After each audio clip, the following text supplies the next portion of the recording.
warahmatullahi wabarakatuh. Yang terhormat Ibu Ketua FKKD kelas 6 Korpscan Didikbud Kalimana. Yang terhormat Bapak Ibu Guru kelas 6 se-Kecamatan Kalimana. Jadi saya adalah Livi Safiani, saya adalah salah satu guru yang mendapatkan tugas untuk mendidik anak di SD Negeri 1 Maduraga. Dalam kegiatan program guru penggerak itu ada alurnya, namanya alur Merdeka. Dan yang alur yang terakhir itu adalah A. Itu akronim dari kata MERDEKA. Dan yang terakhir itu singkatan dari aksi nyata. Di dalam modul itu terdapat 3 modul sebenarnya. Dan alhamdulillah saya baru menamatkan 1 modul sejauh 2 bulan ini. Nah, di modul 1 itu terdapat 14 subbab. Subbab yang pertama yaitu filosofi di Hajar Dewantara. Ketika saya belajar di PMN kemarin ya, Platform Merdeka Mengajar, itu ternyata topiknya tidak jauh beda dengan materi yang saya dapatkan di kegiatan JGP. Di subbab kedua itu ada nilai dan peran guru penggerak. Kemudian di subbab yang kedua ada visi guru penggerak. Nah, dan di subbab yang terakhir yang keempat yaitu budaya positif. Ya, di sini ada selamat datang para guru hebat. Jadi Bapak Ibu sekalian adalah guru-guru hebat. Ya, tapi kita saling belajar bersama, saling berkolaborasi, saling mendukung demi mewujudkan disiplin positif di sekolah kita. Kalau ini salah satu slogan kita juga, guru bergerak Indonesia hebat. Nah, jadi kita jangan hanya berperiak, tapi sebagai seorang guru kita harus bergerak untuk melakukan perubahan. Di modul budaya positif ini sebenarnya ada beberapa, ada perubahan paradigma belajar, disiplin positif, kebutuhan dasar manusia, motivasi perilaku manusia, posisi kontrol restitusi, keyakinan kelas, dan segitiga restitusi. Tadi sudah beberapa disampaikan oleh Bu Esti, saya hanya melanjutkan beberapa poin saja. Di sini nanti kita sebenarnya diskusi nih Bapak Ibu, saya masih banyak kelirunya. Sudah mendengar istilah pembelajaran dengan paradigma baru? Sekarang saat ini memang sedang digembar-gembarkan kurikulum merdeka, walaupun kenyataannya baru di kelas 1 dan 4 kalau di sekolah saya sendiri. Nah, walaupun kita adalah guru kelas 6, tapi kita juga setidaknya ya cuma mentang-mentang guru kelas 6, oh iya IKM yang membedong tomang nih, sinau. Nah, itu maksudnya tidak seperti itu nih. Pembelajaran yang sekarang itu diharapkan yaitu pembelajaran yang berdiferensiasi. Bagaimana? Maksudnya pembelajaran di sini dirancang berdasarkan prinsip pembelajaran yang terdiferensiasi, sehingga setiap siswa belajar sesuai dengan kebutuhannya. Seperti filosofinya Ki Hajar Dewantara, bahwa setiap anak itu unik. Unik di mana? Setiap anak punya minat, bakat yang berbeda-beda. Jangan anak kita saja nih Bapak Ibu, kita ketertarikan kita berbeda, bakat kita juga beda. Begitupun dengan anak-anak. Jadi kita tidak bisa menyamaratakan satu kelas ini sama. Itu tidak bisa. Jadi kita sebagai guru itu harus tahu, oh si ini tertarik dengan hal yang begini. Jadi kalau materi pelajarannya yang isinya praktek dia sangat semangat, tapi kalau materinya yang saya berhitung, kok dia kayak loyo. Jadi kita secara tidak langsung bertemu dengan siswa kita, setiap hari kita pasti mengamati kan apa yang dia lakukan di kelas. Kemudian gaya belajar setiap anak itu juga berbeda. Ada anak kalau yang membaca itu gak paham-paham, gak mudeng-mudeng. Tapi ketika diputarkan sebuah video, oh jebule maksudnya kayak gini. Ada juga yang seperti itu. Maka buatlah suatu pembelajaran yang berdiferensiasi. Nah, kita sebagai guru mengidentifikasi apa kebutuhan anak itu, apa minat belajarnya. Nah, kita membentuk pembelajaran bisa itu secara berdiferensiasi secara konten, bisa juga proses ataupun secara produknya. Tujuannya apa? Ini untuk mewujudkan profil pelajar Pancasila. Profil pelajar Pancasila itu yang seperti apa? Yaitu peserta didik yang beriman, bertakwa kepada Tuhan Yang Maha Esa dan berakhlak mulia. Kemudian mereka juga memiliki berkebinekaan global, bergotong royong, anak yang kreatif, bernalar secara kritis dan mandiri. Itu yang diharapkan dari pendidikan kita saat ini, ya, membentuk anak-anak yang seperti itu. Apakah itu hal yang mudah? Apakah hanya bisa dilakukan oleh guru itu saja? Tidak. Itu membutuhkan proses yang sangat panjang lama dan perlu dukungan atau kontribusi dari semua pihak, baik itu dari kita selaku guru, siswanya, orang tua, kepala sekolah, bahkan seluruh warga masyarakat yang ada di lingkungan siswa. Nah, sebagai seorang guru, untuk mewujudkan profil pelajar Pancasila itu, kita harus mengetahui sebenarnya siswa kita itu butuhnya apa. Ya, apakah dia membutuhkanku? Nah, ada kebutuhan dasar manusia. Ternyata ada seorang psikologi namanya Dr. William. Beliau menyebutkan bahwa setiap manusia memiliki 5 kebutuhan dasar. Yang pertama yaitu bertahan hidup. Di antara 5 kebutuhan dasar ini, kebutuhan dasar bertahan hidup adalah salah satu kebutuhan dasar yang bersifat fisiologi, secara fisik. Ya, contohnya seperti kebutuhan mereka untuk makan, kebutuhan akan menjaga kesehatan, kebutuhan tempat tinggal, itu kebutuhan dasar untuk bertahan hidup. Kalau secara psikologis, kebutuhan dasar dari bertahan hidup ini dia mendapatkan rasa aman. Rasa aman itu ya dimanapun, salah satunya di lingkungan sekolah.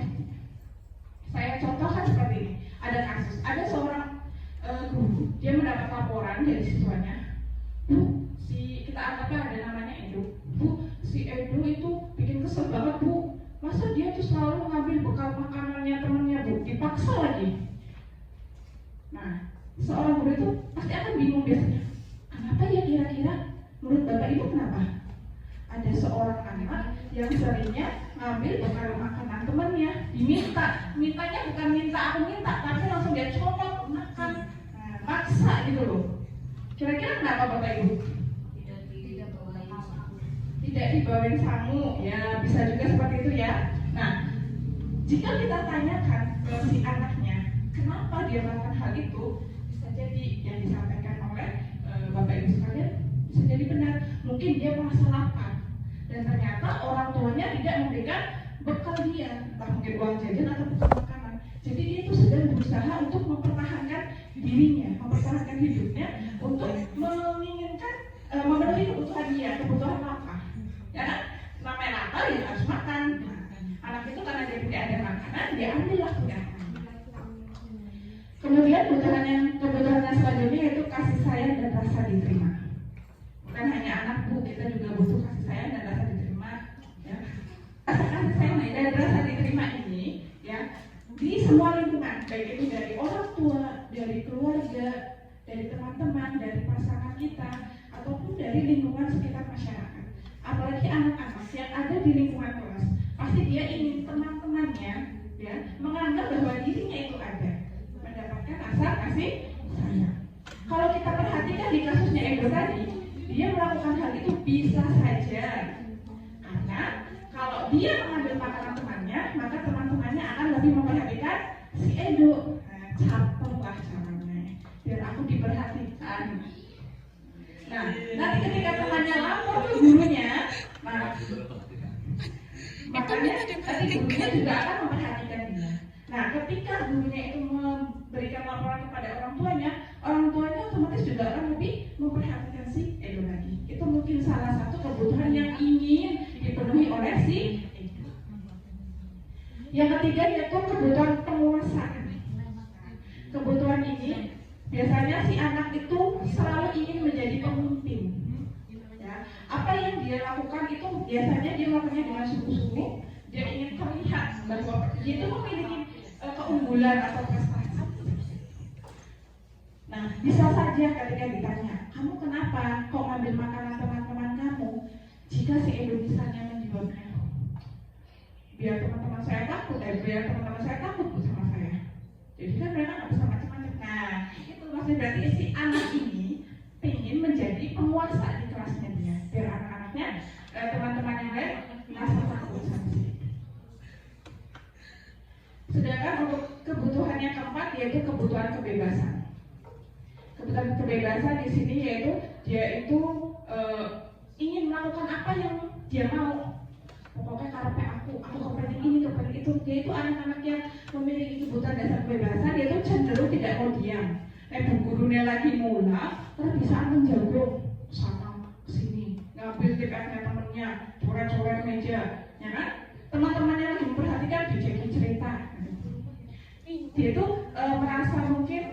terbelenggu dalam pembelajaran yang sedang kita laksanakan.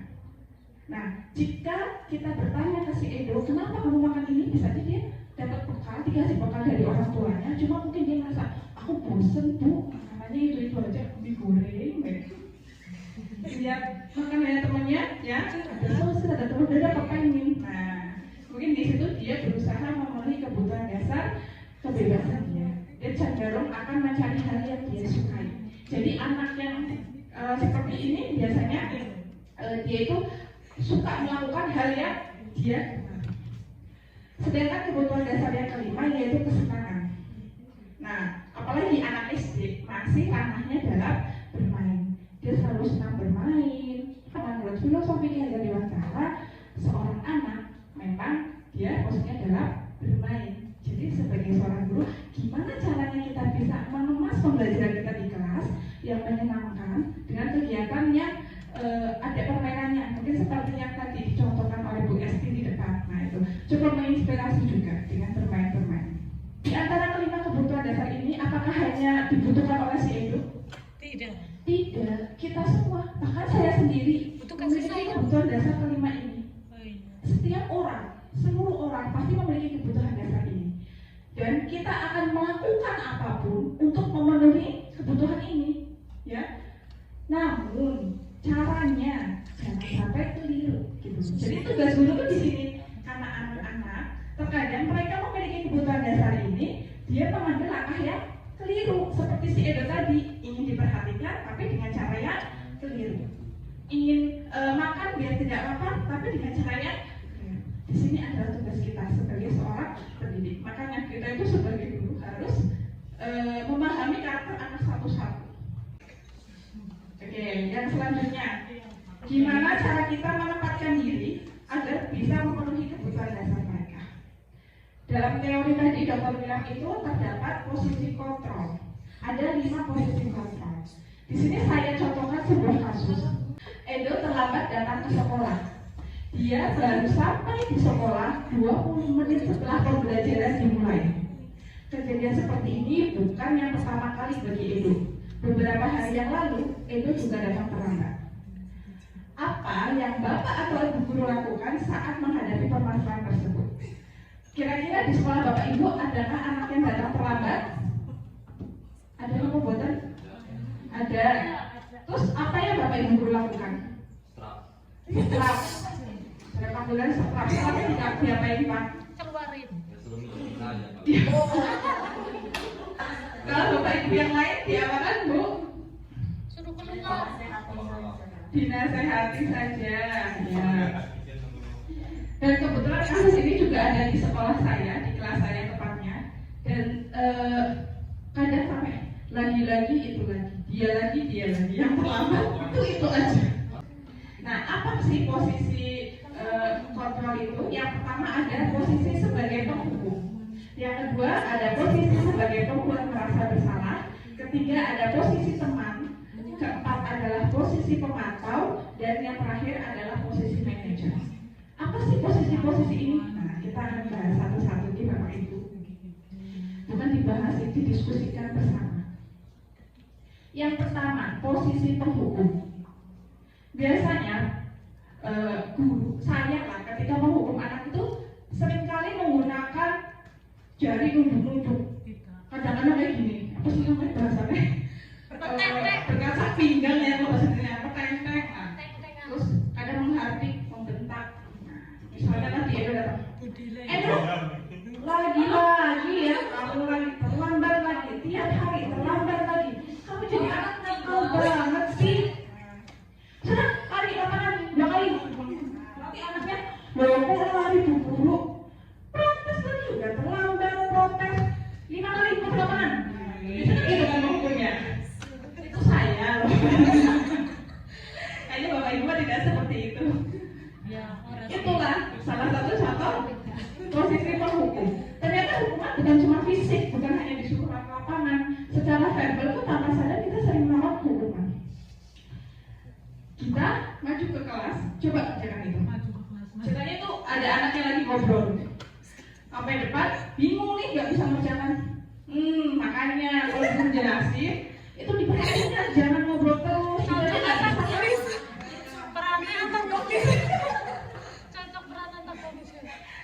Itu jadi kita menghukum, menjudge anak itu secara verbal.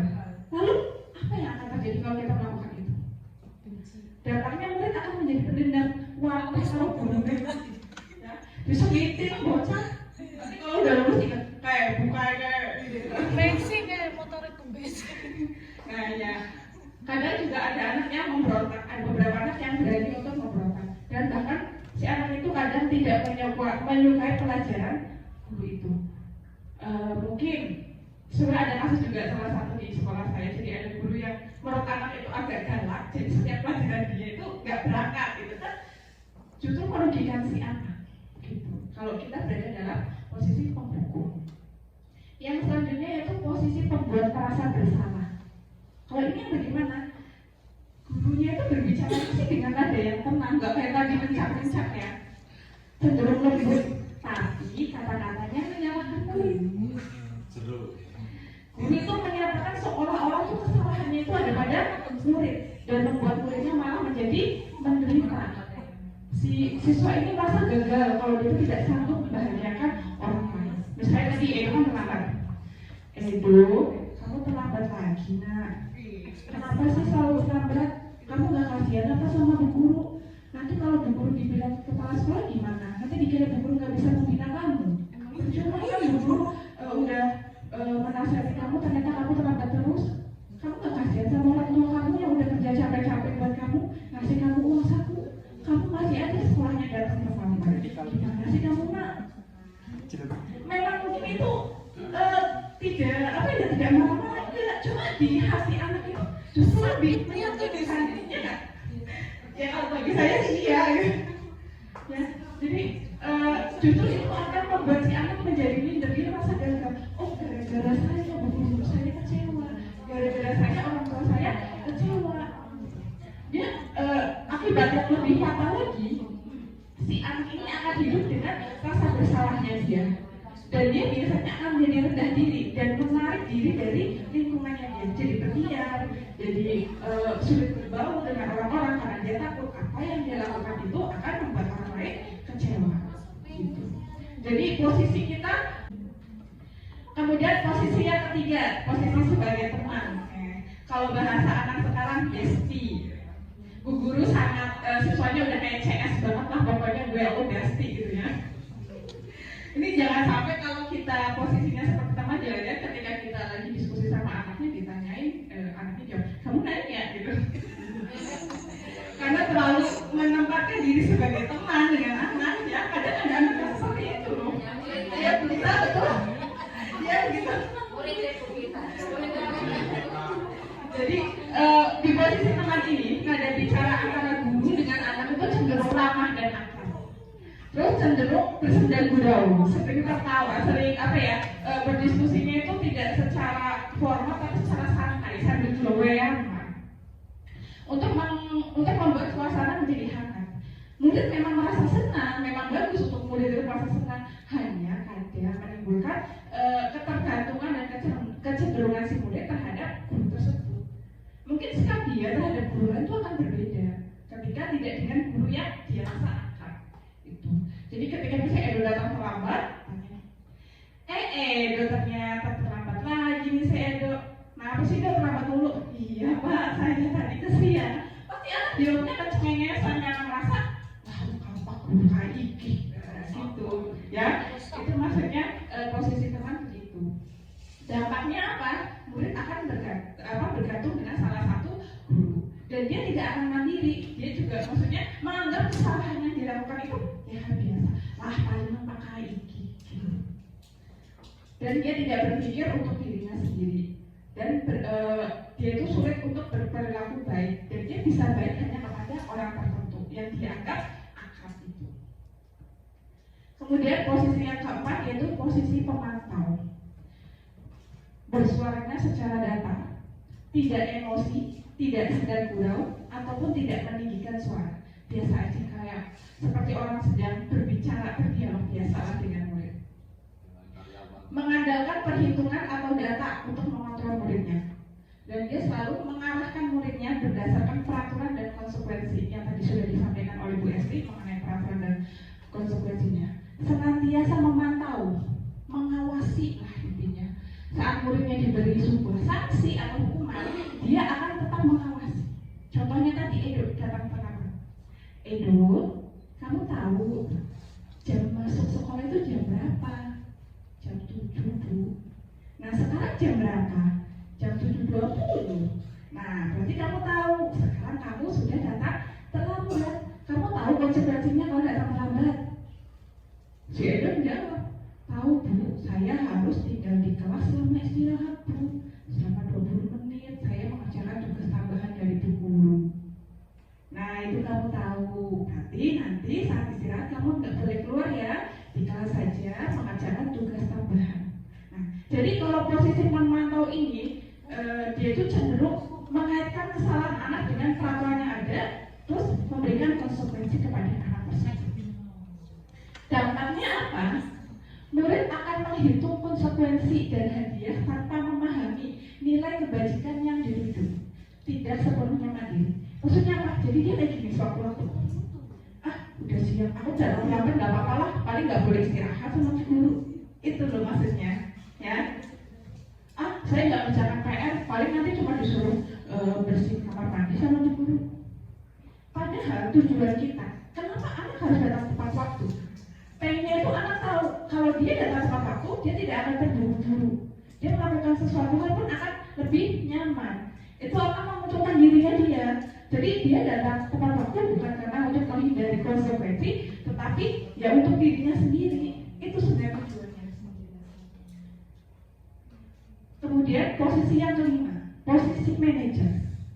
Suaranya itu netral, tidak emosi, tidak terlalu ramah, dan tidak bernada tinggi. Murid secara mandiri dan bertanggung jawab dan dapat menyelesaikan masalahnya. Jadi mencari solusi. Kita sebagai guru itu mengajak dialog bersama siswanya. Tadi saya dengar Bu Gita bilang gini, kok boleh diajak dialog, lebih emosi gitu ya. Ada Bu Gita sempat nyeletuk begitu. Ya memang cukup membutuhkan ekstra tenaga juga untuk ngajak diskusi anak itu, apalagi anak-anak yang pemikirannya itu masih tidak seperti anak-anak. Kadang kita saja berdiskusi untuk menyelesaikan suatu masalah aja yang kita orang dewasa kadang masih kesulitan untuk memecahkan suatu masalah, apalagi ini anak-anak, anak SD lagi, ya kan? Nah, tujuannya apa? Agar tercipta identitas positif. Jadi ketika anak melakukan kesalahan, dia itu sedang mengalami kegagalan identitas. Apa yang dia lakukan itu sebenarnya keliru. Jadi dia sedang gagal memahami suatu. Jadi mungkin saja itu anak menghadapi suatu masalah, tapi dia mengambil jalannya yang salah. Misalnya kayak ada anak nih berantem, pasti anak berantem ada alasannya. Gak mungkin kan tiba-tiba berantem, mungkin dinyak membatire orang terima, membatire akhirnya itu. Jadi dia itu sebenarnya mempertahankan dirinya ketika dihina atau difitnah oleh temannya, dia tidak terima. Tapi dia mengidentifikasi dirinya secara gagal. Akhirnya dia mengambil keputusan untuk menonjol temannya, gitu misal.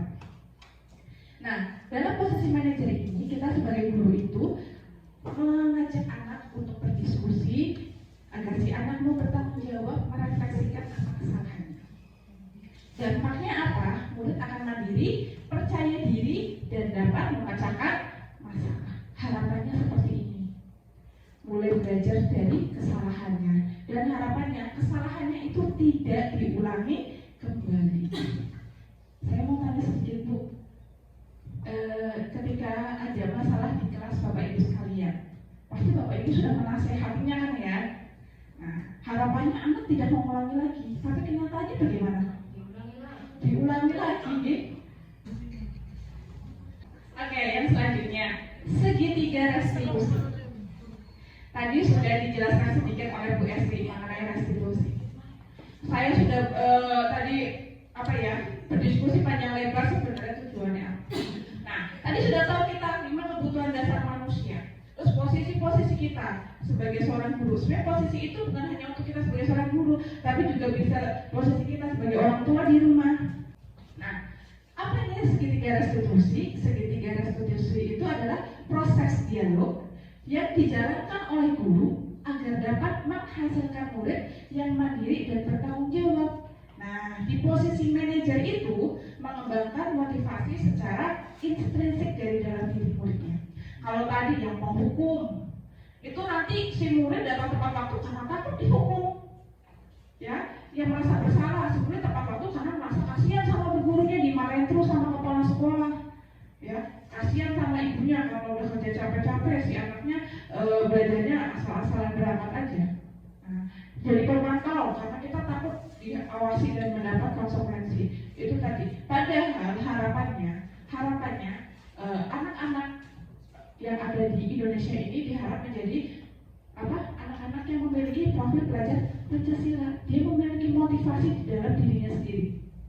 Dia datang tepat waktu untuk dirinya sendiri. Karena saya butuh. Kalau saya tepat waktu, saya tidak akan tergesa-gesa. Nggak perlu ngebut kalau sepedaan. Itu sama saja tadi dicontohkan oleh Bu Esti. Ada naik motor harus pakai helm. Kalau pakai helm, saya mau tanya di sini, penasaran Bu. Kalau naik motor pakai helm nggak Bu, Bapak Ibu? Pakai. Tapi kalau ke warung dekat rumah pakai nggak Bu? Pakai. Wah, mantap, luar biasa. Sebenarnya itu karena keselamatan yang kita cari. Jadi kalau kita pakai helm itu bukan karena takut ditilang polisi, tapi agar kita selamat. Nah, mau sedekat apapun, ibaratnya di depan rumah lagi baru ngangkat motornya dari standar, dia lagi berandang, kalau bisa jatuh, ya kan? Nah, jadi keselamatan itu sebenarnya nggak antara jaraknya jauh atau dekat. Bahkan kita bisa juga jauh di rumah sendiri. Nah, yang diinginkan oleh pendidikan saat ini di kurikulum pendidikan itu seperti itu. Jadi anak termotivasi dari dalam dirinya, karena memang dia butuh, bukan karena dari faktor luar, bukan karena gurunya, bukan karena siswa yang lain, bukan karena orang tua, atau karena lingkungannya itu. Jadi diperlukan sebuah strategi, namanya segitiga diskusi. Ya, di segitiga restitusi ini karena namanya segitiga, jadi ada 3 tahapan ya Bapak Ibu. Ini yang pertama, menstabilkan identitas. Yang kedua, validasi tindakan yang salah. Dan yang ketiga, menanyakan sebuah keyakinan. Keyakinannya yaitu keyakinan kelas yang tadi sudah dibahas oleh Bu Esti. Ya, kebetulan di kelas saya juga sudah membuat keyakinan kelas. Jadi keyakinan kelas itu jadi di kelas bukan lagi ada peraturan kelas, tapi adanya keyakinan kelas yang dibuat di awal pembelajaran bersama murid-murid. Jadi anak-anak kalian tuh maunya kelas kita itu bagaimana supaya kita belajar dengan nyaman, enak, tentram, aman. Itu kalian tuh pengennya seperti apa? Nah, sama seperti tadi Bu Esti sampaikan, kita mengumpulkan semua pendapat dari siswa. Kebetulan kalau saya itu waktu itu membuatnya ditulis di kertas. Ada satu anak tuh yang sampai 13 poin. Ada juga yang hanya 1-2. Saya kumpulkan di depan, kita bahas bersama. Kita kelompokkan keyakinan itu, misalnya ada tidak boleh saling mengejekmu di kelas, tidak boleh dari orang tua.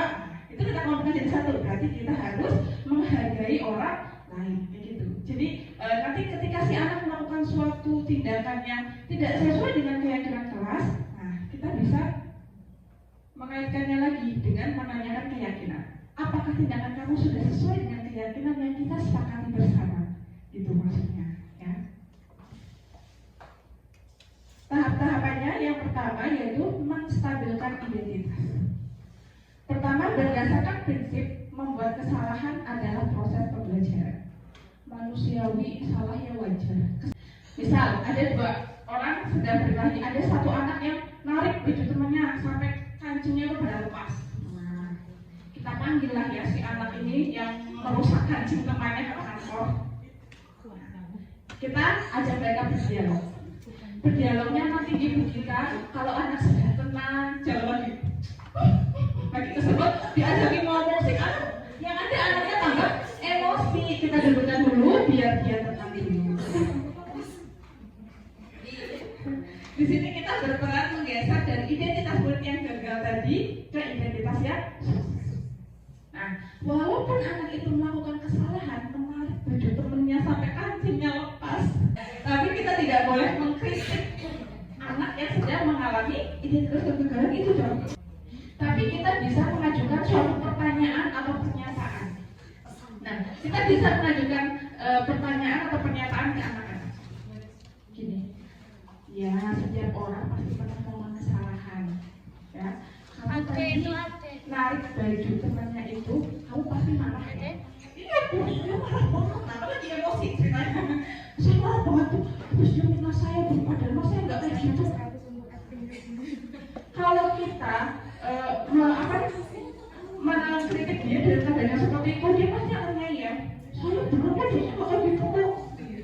dan kita membuat dia stabil dulu dan agar identitasnya itu terkendali dulu.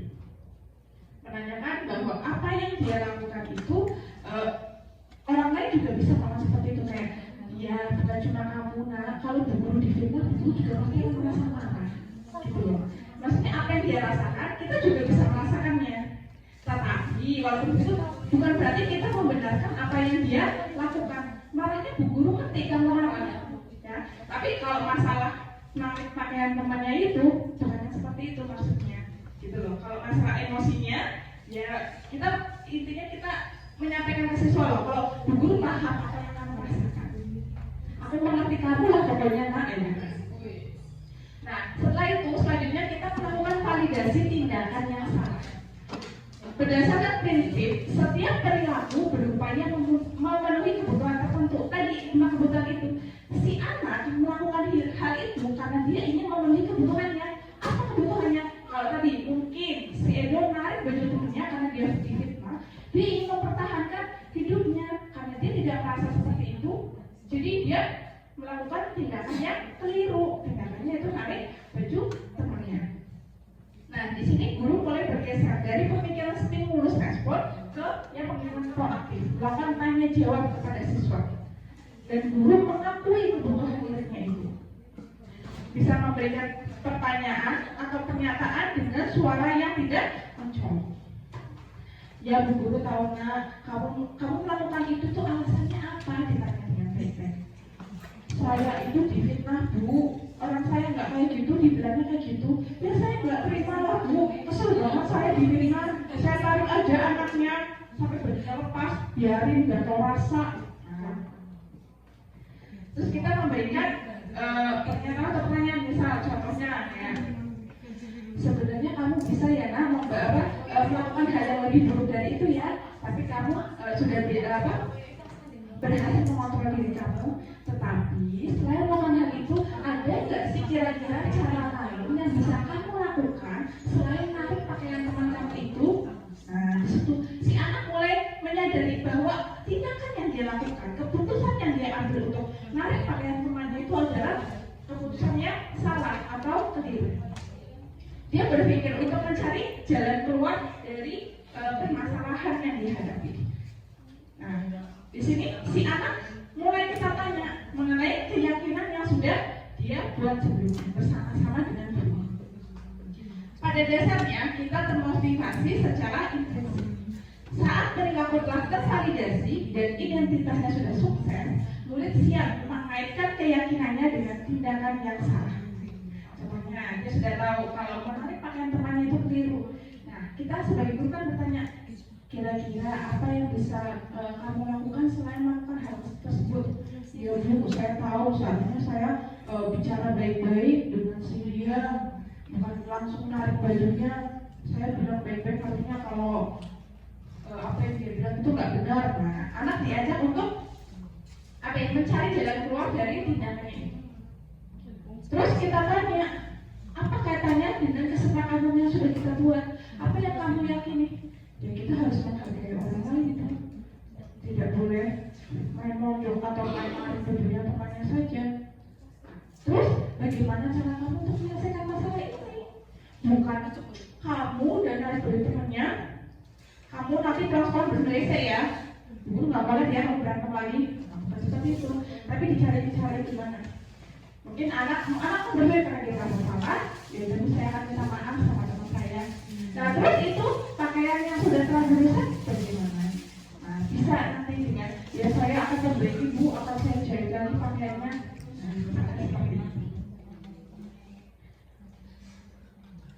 Terus untuk penerapan segitiga restitusi ini, apakah saya sudah menerapkan di sekolah? Alhamdulillah saya sudah menerapkan di sekolah Bapak Ibu. Hasilnya bagaimana? Hasilnya ya anak berhasil menemukan cara dia untuk bertanggung jawab. Walaupun tidak tidak sesuai dengan ekspektasi saya. Ya karena kita kembali lagi ke pemikiran anak-anak ya seperti itu. Nah, nyata proses untuk menciptakan budaya positif itu perlu waktu. Fasilitatornya cuma hanya gini, Bapak Ibu, seorang anak ya akan terekam di dalam dirinya itu jika kita sudah menyampaikannya berulang kali sebanyak 1000 kali. Bapak Ibu di kelas sudah mengulangi berapa kali? 2 kali, 3. Baru 2 kali, 3 kali mengeluh. Padahal seorang anak bisa berperan secara positif itu ribuan kali. Nah, Bu, berarti menjadi seorang guru untuk menciptakan budaya positif ini butuh waktu yang sangat lama. Ya, prosesnya demikian, ya. Apalagi di pemikiran anak-anak. Nah, ini ada beberapa hal yang perlu kita perhatikan dalam melaksanakan segitiga restitusi. Yang pertama yaitu perilaku yang salah perlu dikaitkan dengan nilai-nilai atau keyakinan yang telah disepakati.